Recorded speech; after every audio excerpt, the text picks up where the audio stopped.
Take an older strain of virus and culture it, because you don't want to do a newer strain because it's mutated.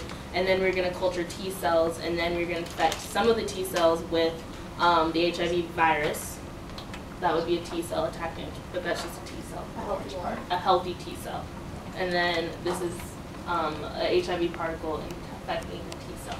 So we're going to infect half of the T cells with the HIV virus, and then once those were infected, we are going to abstract DNA from the T cells that had been infected and the T cells that were not infected, because the T cells that were not infected are controlled. Yeah.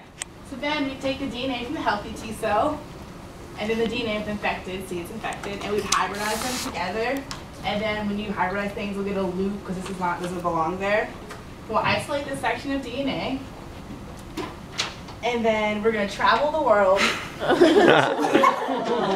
back to where we believe the original cases of HIV began, which is in Africa.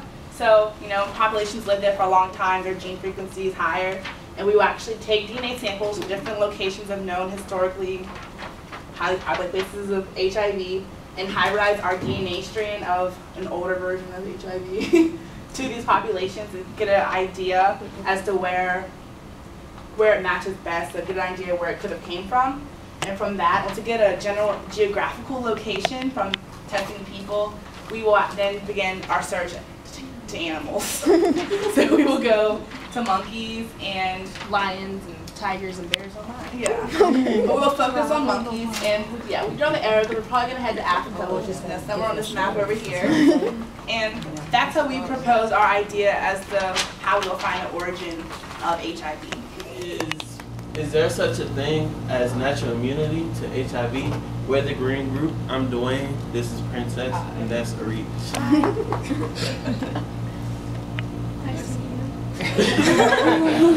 Okay, the way HIV works is it requires the CCR5 protein on the cell, and it uses GP120 to go into the cell.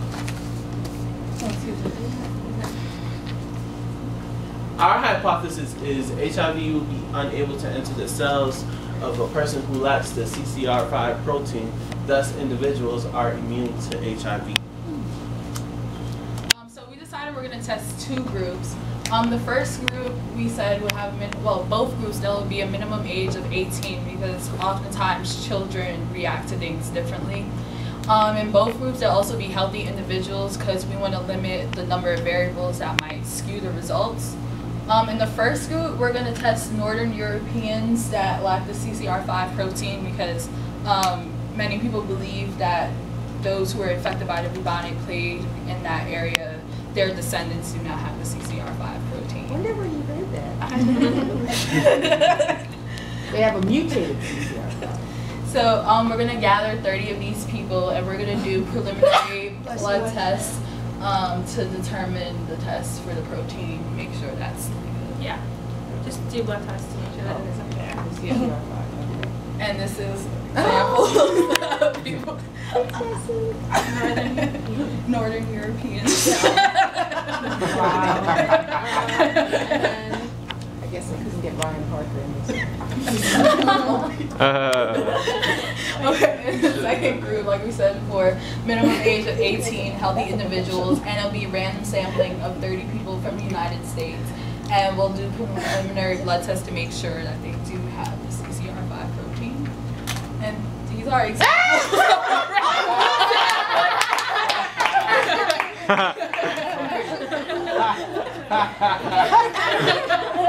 That might be chosen. Yes. Oh.